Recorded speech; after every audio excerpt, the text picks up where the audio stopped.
법사위에 왜 야당 간사가 없느냐? 이거는 세상에 77년 헌정사의 초유의 일이고 송석준 의원님이 간사하세요. 있을 수 없는 국민들을 무시하느냐?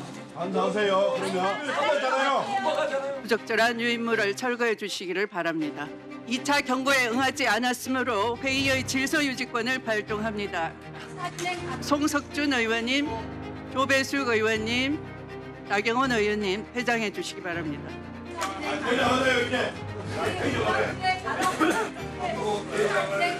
의사진행 발언도 안 주고 경고하고 퇴장하는 법이 있습니까? 검찰 개혁되면은 큰일 납니까? 왜 검찰 개혁하자는데 회의 방해하십니까? 이렇게 하는 것이 윤석열 오빠한테 무슨 도움이 되십니까, 나경원 의원님? 오빠는 말씀하는 거예요. 윤석열 대통령 얘기를 왜 합니까 여기서?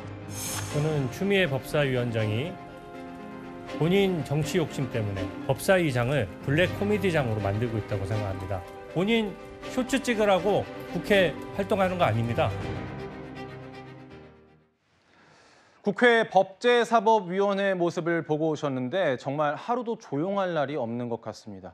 어제 국회 법사위에서는 검찰개혁 입법청문회를 위한 자리가 마련이 됐는데 갑자기 조희대 대법원장에 대한 청문회가 민주당 주도로 의결이 됐습니다. 오는 30일에 청문회가 있을 예정인데 이렇게 조희대 대법원장과 사법부를 향한 민주당의 압박이 거센 가운데 어제 조희대 대법원장의 이 발언을 두고 해석이 분분합니다.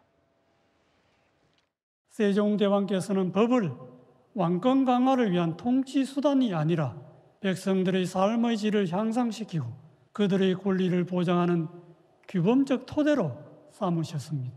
사건 처리가 장기간 지체되지 않도록 하며 고문과 지나친 형벌을 제한함으로써 공정하고 신속한 재판이 이루어지도록 하셨습니다. 강성필 부대변인님. 네.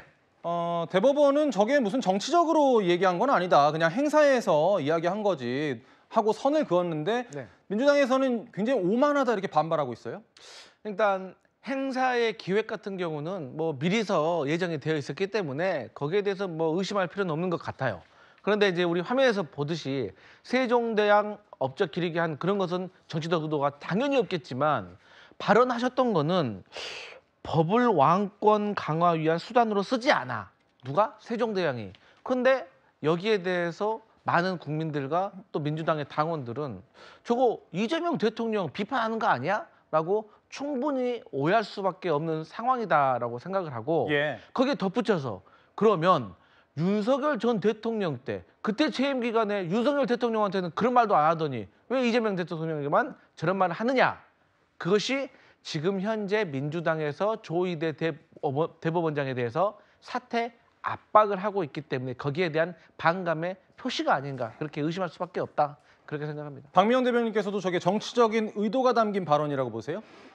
도둑이 제발 저리는 거라고 저는 생각을 합니다. 사실 이 조희대 대법원장의 인품에 대해서는 문재인 정권 당시에 임명이 됐던 대법관인 천대엽 법원행정처장조차도 정말 입에 침이 마르도록 칭찬을 하기도 했었고요. 심지어는 민주당의 현재 서영교 의원을 포함해서 조희대 대법원장을 공격하는 의원들조차도 23년 말 청문회에서는 극찬을 했었던 인물이거든요. 그런데 그렇게 해서 정치적인 그런 어떤 발언들도 함구를 하고 지금까지 자리를 유지해왔던 조희대 대법원장이 이런 얘기를 하고 그 맥락의 해석까지 더해지는 상황이라고 한다면 그 원인은 민주당에게서 찾아야 하는 것이 맞다라고 생각을 합니다. 실제로 서영교 의원을 포함한 민주당의 지도부까지 심지어는 정청래 대표까지 나서서 가짜 AI 조작된 녹취록을 가지고 대법원장 사퇴까지 요구를 하는 초유의 사태가 있지 않았습니까? 그런 부분들에 대해서 자기 반성이 선행되어야 한다라고 생각하고 이런 원론적인 이야기조차 정치적인 메시지로 읽힌다면 그것은 조희대 대법원장의 문제가 아니라 도둑이 제발 저린 식의 민주당의 문제라고 저는 생각을 합니다.